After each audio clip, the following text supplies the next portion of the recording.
the Niagara Falls City Council voted against designating the Turtle Building on Rainbow Boulevard as a local landmark. This comes after the city's Historic Preservation Commission already approved that proposal. The building operated as the Native American Center for the Living Arts decades ago, but has sat vacant for about 28 years. The building now remains in control of Niagara Falls redevelopment. NFR says past efforts to turn it into a museum were not financially viable. In a local effort breathing life into a landmark there, the president of the Friends of the Niagara Turtle joins us to share how the group is working to preserve the turtle. The latest is that we still work to continue to raise awareness for the turtle, for the community, that we're still working to save this building. It was illegal for the indigenous community to come together and celebrate our culture publicly until 1978. The Turtle opened in 1981 and at the time was the largest indigenous cultural center in the eastern United States. So for a number of years, it served as a cultural hub for our community to come together and celebrate our culture publicly. We had a restaurant in there, a gift shop, and there was just so much community involvement for our culture. So sadly, it did close in the mid-90s, and it's been sitting empty for 30 years. So we continue to table throughout the region to spread awareness of this significant building. It's obviously designed after our Haudenosaunee creation story of Mother Earth, resting on the back of a turtle, known as North America here. So this is our ancestral homeland. We're Mohawk, and this is our region. So for us, it's very important to get this building reopened, not only for today's generation, but for the future generations to come. We like to think 7 generations into the future, and it's very important that the 7 generations down has a community cultural hub to gather in. I'm Serena from Palestine. I'm Ari, I'm from Spain. Hello, I'm Gurami, I'm from Georgia. Hi, I'm Crystal from Malaysia. Hi, I'm Manuela from Azerbaijan. Hi, I'm Eleonora from Italy. I'm Dunya from Serbia. I'm Yana from Germany. I'm Elsie from Lithuania. I'm Medina from Kyrgyzstan. I'm Nara from Mongolia. I'm Rania from Malaysia. I'm Joshua from Nigeria. I'm Cristobal from Spain. I'm Igor, I'm from Spain too. I'm Azim from Uzbekistan. Myself, as an indigenous person, I'm like, my ancestors, where's our food? Where's our culture? So you'd be hard-pressed to find a Native American cuisine here in the Falls or even anywhere, really. A little over a year ago, I heard from the students of the Native Heritage Club here in Niagara Falls express their desire for the turtle to be reawakened.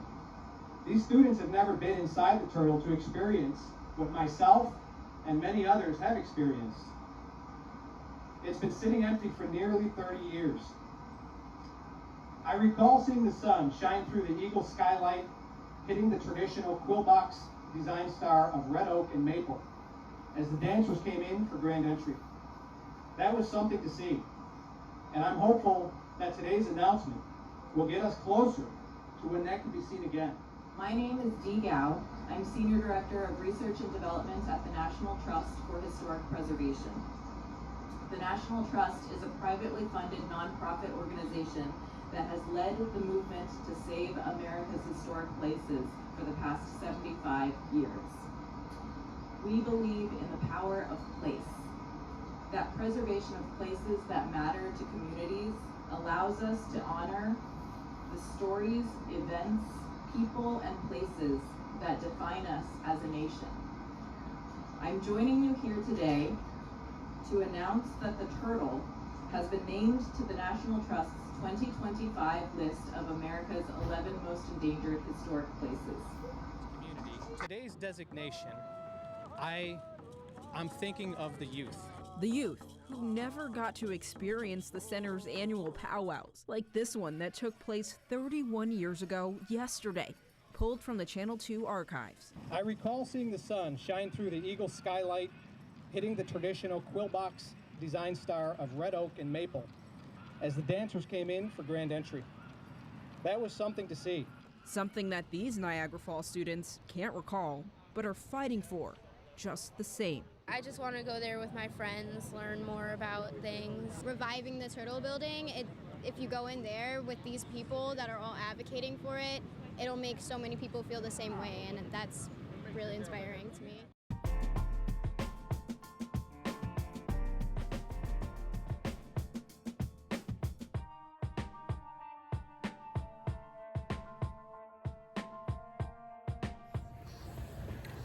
All right, friends of the Niagara Turtle, we just did a presentation here at Niagara University where we spoke to a class about our efforts to save the turtle and get it reawakened. You also have a personal connection, and can you just talk about the cause at a high level and then your connection to this work?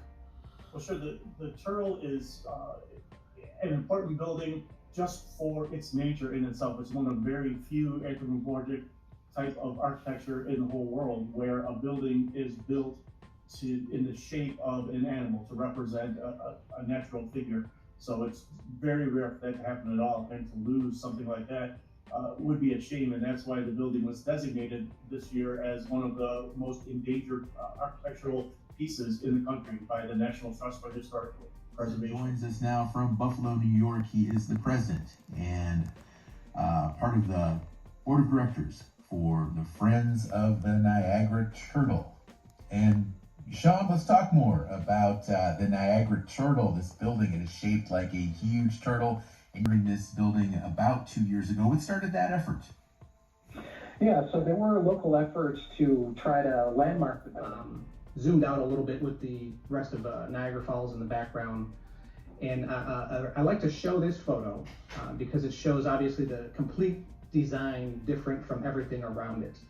When the turtle opened in 1981, there were reputable architecture magazines that even refused to carry the story because the rest of America thought it was silly that you would build something in the shape of an animal.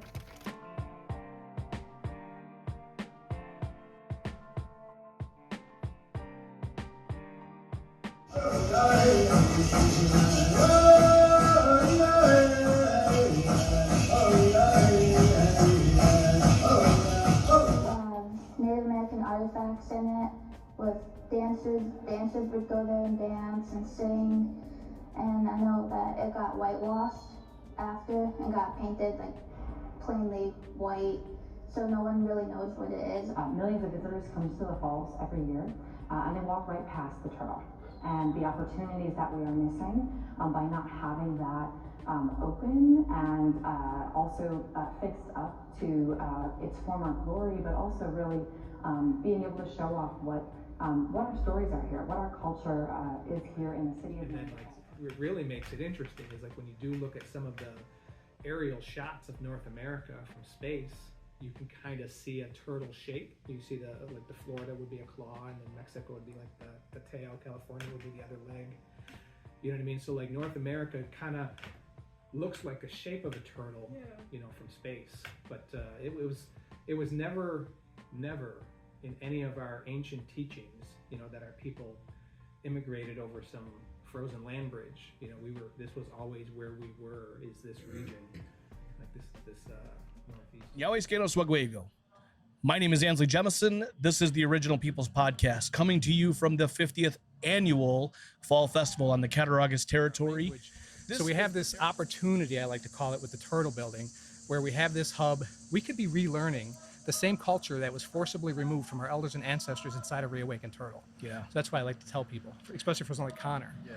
And Connor, tell us a little bit about who you are and where you're coming from. Of course. My name is Connor Ground. My family's from Six Nations. I am Mohawk Bear Clan. Okay. I grew up in Niagara Falls in the city, so growing up and developing, I wasn't fully aware of my indigenous side. Sure. I grew up just thinking I was just a boy, you know. I didn't have any culture. I just lived every day in the city. My parents would not exactly push me out too much. They wanted me to explore myself. Until my late senior year in high school, I started going to the youth club, Native American Youth Club, with my beloved the teacher there, Miss Rigetti, or Jessica. She was an amazing example to the kids and other ones who were there, because a lot of us were either mixed or passing, and so it's very easy to lose yourself identity-wise. Sure. I didn't know who I was. Yep. Until I was there, and eventually it'd go up to the turtle. Growing up, I always seen the turtle down the falls, walked down there, always went down with my family. We would see the beautiful building down there and how it was nice. I had my family tell me we used to dance there. I remember they used to throw parties there, amazing things, different vendors performing there. My grandmother had great stories about it too. And she would talk about how she used to dance there and things that were magical there and the soul that it still had. Yeah. And when going down there, and before I would eventually go in the winter of December of like 2023, I would start presenting myself before the council down there and bringing like, hey, we are still here, we're talking about the turtle, we want to reawaken it, this means a lot to us. Them giving us the option to kind of vote or try to save it was something we still want to try, even if it was already decided. We still wanted to do it, me and the other kids there.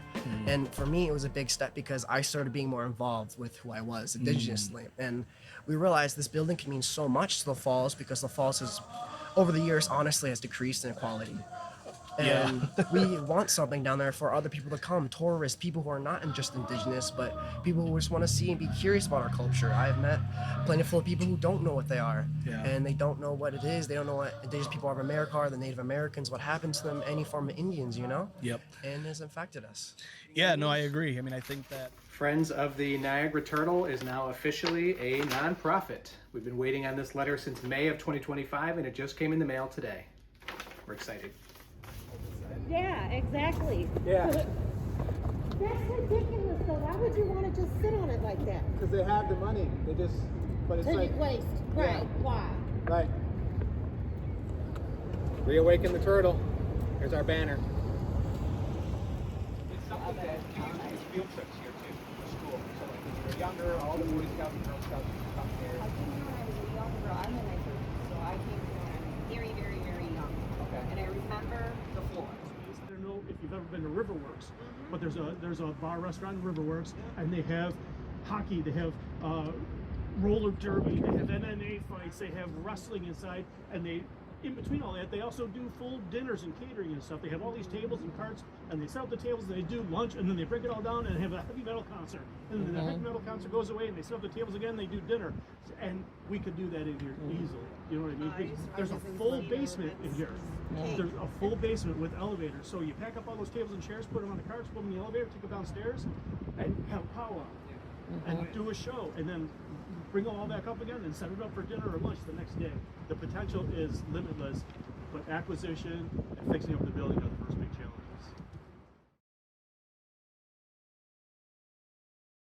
I'm reaching out because I care so deeply about preserving my culture and educating the local people of the Niagara region. I seek to see my culture represented by the people and for the people, as to learn and appreciate its beauty. As an Indigenous student seeking to hear more youth Indigenous voices, I would love to see the turtle reawakened for my youth and at my age and younger.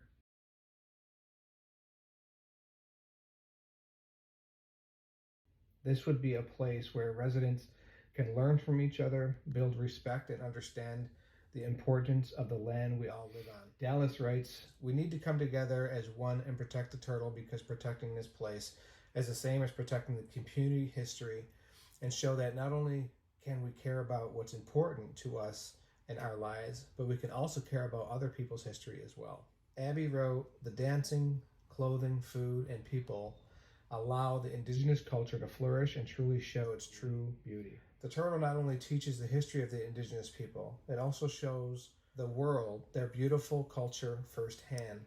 The turtle is for everyone and can unite all communities willing to listen.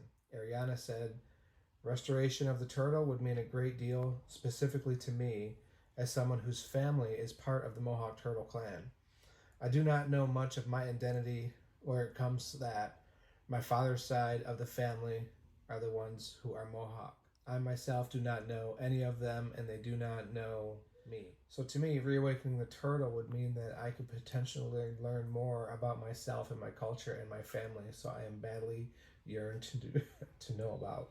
Jeez. We respect the treaty rights of the Six Nations, the Seneca, Mohawk, Cayuga, Onondaga, Oneida, and Tuscarora, and the obligation of the United States and New York governments and American society to adhere to them. We honor the legacy of many ancestors and elders who made this land their home and infused it with their spirit for thousands of years.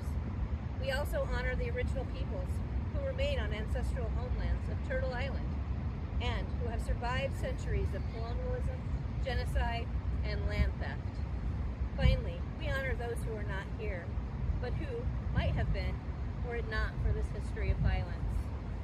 With hearts and mind focused on healing and truth, we remember the powerful example of democracy set by the Haudenosaunee, embodied in the great law of peace, Through this inspiration, we commit ourselves to advocate for inclusion and restitution for past atrocities.